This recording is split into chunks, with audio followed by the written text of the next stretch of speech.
Hola. Bueno, muy bien. Esta es... Hola, hola, sí. Esta es la clase número 9 de análisis y producción del discurso y el tema que vamos a tratar hoy es las otras voces en el texto.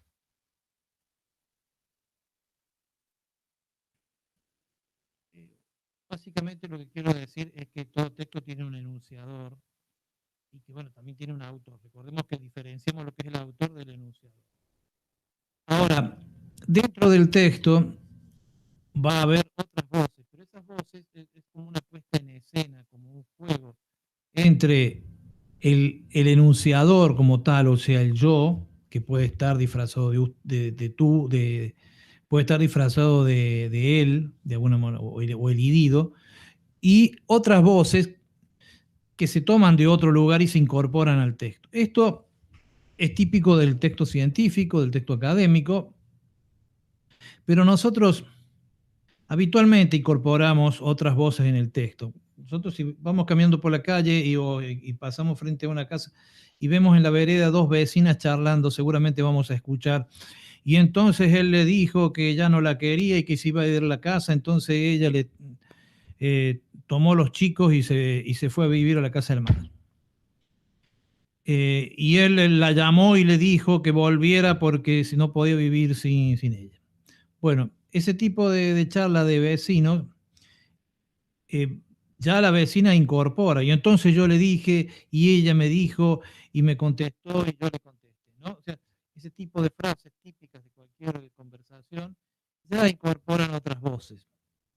Nosotros vamos a diferenciar desde el punto de vista teórico claramente dos tipos de voces que se incorporan. Una, aquellas que provienen de la interdiscursividad y otras que provienen de la intertextualidad. El discurso es el que circula en la sociedad y cuando hablamos de interdiscursividad hablamos de aquello que se dice. Eh, la interdiscursividad no tiene una trazabilidad definida. Vamos a incorporar, por ejemplo, si yo digo viento norte, sur oscuro, aguacero seguro. Bueno, esa es una frase que se aprende en el campo, para, sobre todo en el norte, para, bueno, porque no tiene, sobre todo cuando no se tiene el pronóstico del tiempo, ¿no? Cuando no se tenía el pronóstico del tiempo. Y se ha ido transmitiendo de generación en generación. Está en una forma de verso porque es de transmisión oral. A eso lo llamamos interdiscursividad. Si alguien me pregunta quién inventó esa frase, y no lo sé, nadie lo sabe porque surgió alguna vez, es imposible encontrar su lugar original. Mientras que eso es la interdiscursividad. Los discursos que circulan y no se sabe muy bien de quién los inventó. En cambio, la intertextualidad refiere a un texto específico, un texto que se puede trazar y que está claramente definido. Para la intertextualidad, que es lo que utilizamos en el discurso académico y en el discurso científico, siempre tiene que haber intertextualidad, básicamente, vamos a tener un sistema que se llama sistema de referencias. El sistema de referencias lo vamos a trabajar en las últimas clases y vamos a ver cómo se cita, cómo se efectúa la trazabilidad del origen de la información, etc. Esto es muy importante, de dónde viene la información. Así como, ¿no? Como el tema del vino, ¿no? El tema del vino, vieron que ahora el vino se envasa en origen, porque si no antes venía el vino venía en los cepelines de los trenes, venían el vino y después acá Lucchesi o Facundo lo mezclaban, acá digo, en el norte, en Buenos Aires, en Córdoba. Y entonces uno terminaba tomando esas damajuanas de vino o esas cajas que no se sabía lo que tenían adentro porque la mezclaban con otras cosas. En cambio ahora, por una ley de trazabilidad, digamos, de origen, entonces el vino tiene que ser envasado en origen. De manera que si el vino no está en buenas condiciones, bueno, sabemos a quién reclamarle. Lo mismo sucede con las vacunas. Es muy importante la vacuna. ¿Por qué no le podemos comprar la vacuna a cualquiera? Porque, bueno, tenemos que saber cómo se conservó, si es realmente la vacuna, ¿no? O sea, tenemos que tener una trazabilidad de la vacuna. Entonces, esa trazabilidad también tiene que ver con los conceptos y con el conocimiento. En lo académico y lo científico es muy importante saber quién lo dijo, de dónde viene, dónde está escrito, dónde está registrado lo que se dijo. En cambio, en la vida común nosotros solemos apelar a una interdiscursividad más o menos aproximada. Bueno, alguien me dijo, ¿no? La diferencia clara entre los testigos, si es un testigo de hecho o un testigo de dicho. Yo vi lo que pasó o escuché que me contó la vecina que le dijo el primo de su tío lejano qué pasó. Entonces, estas diferencias son muy importantes. Saber, bueno, en la justicia, por ejemplo, es muy importante saber si se trata de un testigo de hecho, del hecho o un testigo de lo dicho. Entonces, ¿lo vio o le contaron? ¿No? Entonces, claramente en la universidad vamos a poner el acento en la trazabilidad. Es uno de los rasgos más importantes. El texto académico y el texto científico comunican una investigación, comunican un descubrimiento, comunican algo nuevo que se ha descubierto. Por ejemplo, ahora que se ha descubierto que el virus es más un virus vascular que un virus pulmonar, por ejemplo. Entonces, ese descubrimiento se lo comunica. Ahora, esa comunicación a la vez tiene que tener una trazabilidad. Alguien se tiene que hacer responsable de esa comunicación. Si después resulta falso, bueno, el prestigio de aquel que comunicó se va a desplomar y por lo tanto no le vamos a creer más nada. Entonces, claramente esto es muy importante. Para esa trazabilidad, recuerden que existe el sistema de referencias bibliográficas, tanto de publicaciones digitales, publicaciones de revistas científicas o de libros por editoriales, ¿no? Básicamente hay los textos que circulan son o textos de revistas digitales, como habrán escuchado hablar de Lancet, por ejemplo. Pueden ser informes que no han sido publicados, pero que son certificados, firmados por determinada autoridad, o pueden ser libros que se publican por editoriales. Entonces acá vamos a tener la editorial de la revista, vamos a tener la editorial de los libros como responsables de ese material que se está publicando y que de ese material, bueno, ha sido certificado por el autor, etc. Muy bien. Esto es muy importante y vamos a trabajar las formas de introducir otras voces. Recuerden que las otras voces son una especie de puesta en escena donde el enunciador genera un efecto dialógico, o sea, dialoga con las otras voces, ya sea para apoyarse en las otras voces o para criticarlas. Las dos, cuando se genera, por ejemplo, una argumentación dialéctica, el enunciador introduce otras voces y a veces es para criticar. Esto es muy importante porque a veces leemos el texto y vemos una cita o una frase y pensamos que eso es lo que el autor dice, y no, eso es lo que el autor critica muchas veces. Entonces hay que tener en cuenta este tema porque entonces podemos incorporar un concepto al revés. El autor puso eso para decir esto es lo que no es verdad y nosotros lo tomamos como verdad. De allí es que hay que estar muy atento cuando uno lee un texto y cuáles son las voces que están dentro de ese texto, cuál es el enunciador y cuáles son las voces traídas de otros textos. Muy bien. Las formas que se pueden utilizar de la introducción de otras voces en un texto, en los textos académicos son básicamente el estilo directo, el estilo indirecto, parafrasear. El estilo directo es cuando uno corta una frase, la introduce y no le produce ningún cambio, le pone comillas si tiene menos de 3 oraciones. Si es más extensa, se coloca con un tabulado, sin las comillas, pero a veces con una letrita más chica, pero tabulada con respecto al resto del texto. Por ejemplo, si es un párrafo completo, o 2 o 3 párrafos.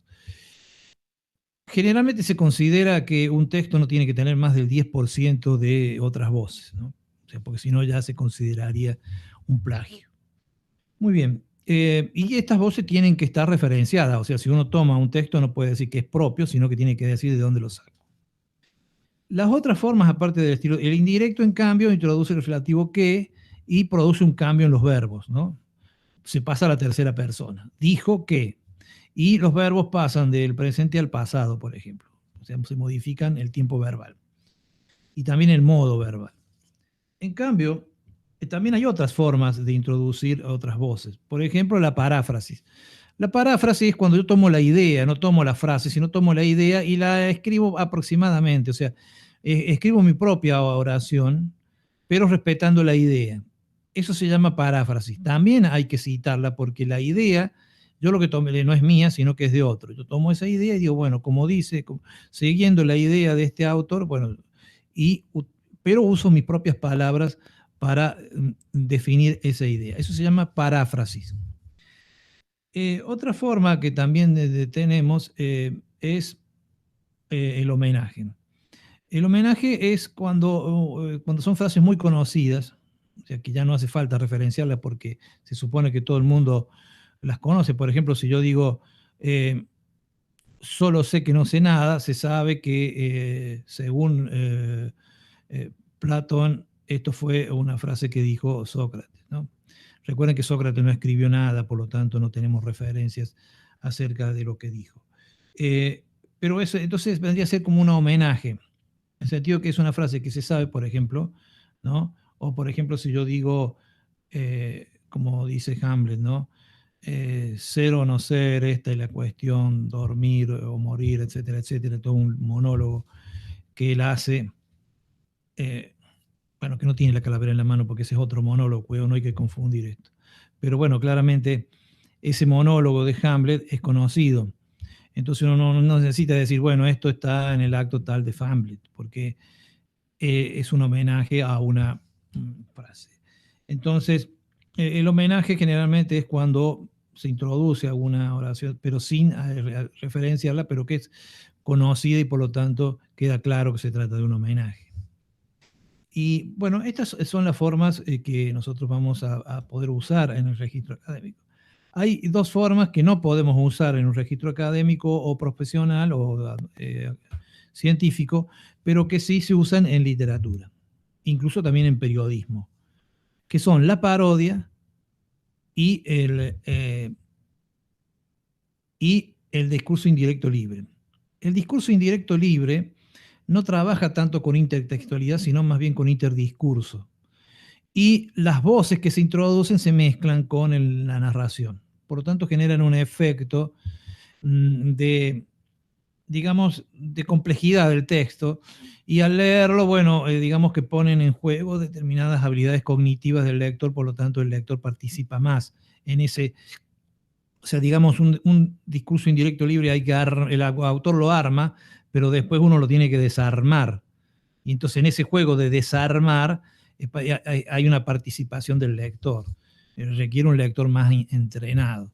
Pero eso es propio del juego de la literatura. Por ejemplo, un autor típico que usaba mucho el discurso indirecto libre es Julio Cortázar, ¿no? Con esta idea de la literatura como juego. Y otra forma, y la parodia, busca destruir el texto que se parodia, ¿no? Bueno, una parodia que nosotros hemos conocido en los últimos tiempos es de estos textos bueno, que escribió Pedro Saborido, ¿no? Peter Capusotto, los videos de Peter Capusotto juegan claramente con la parodia. La parodia busca destruir al texto al cual hace referencia. O sea, se opone en lo opuesto. Por ejemplo, una parodia de la literatura es El Quijote, que el Quijote buscaba destruir un género muy, muy contaminante, que era las novelas de caballería, ¿no? Que de alguna manera le perforaban la cabeza a la gente, o sea, ¿no? Porque presentaban un mundo fantasioso y como si fuera real, etc. Entonces hay una fuerte crítica a la novela de caballería en el texto del Quijote. Entonces hace una parodia de la novela de caballería. De lo mismo que también hace una parodia de algunos géneros de la época, ¿no? Como la novela campestre, no es la novela, bueno, que era una novela romántica del campo, etc. Bueno, entonces este tipo de crítica a la pastoril, la novela pastoril. Entonces hay una parodia y hay una crítica. La parodia es propia de la literatura y puede ser propia del periodismo, pero no de los géneros académicos y de los géneros científicos. Muy bien, es un poco lo que vamos a trabajar. Este es un tema que vamos a profundizarlo más adelante, porque claramente después vamos a ver cómo funciona el sistema de referencias y lo importante que es que ustedes tengan por ejemplo, noción de dónde provienen los conceptos fundamentales. Recuerden que ustedes en esta trayectoria que hacen como una carrera de grado, que en su formación inicial para una profesión, es importante que incorporen a algunos autores que son la base de su carrera y que incorporen sus textos. Entonces, tener una referencia de cuáles son esos textos es parte del trabajo. Muchas veces nosotros cuando hacemos una carrera sacamos un montón de fotocopias, después esa fotocopia termina la carrera y las tiramos. Pero lo importante es saber de fotocopia de qué son, para que si después nosotros necesitamos esa información, poder ir a esos libros, poder o a o esos artículos periodísticos. Uno de los temas que vamos a trabajar claramente es cómo acceder a las revistas digitales, o sea, a las publicaciones académicas, y cómo evaluarla, su calidad y su nivel de los artículos. Muy bien, con esto damos por finalizada esta pequeña presentación de la clase 9 y ustedes tienen ahí el cuestionario. Recuerden que este es la clase desde el 9 de junio hasta el 14, o sea, la semana del 9 al 14 de junio, esta clase novena.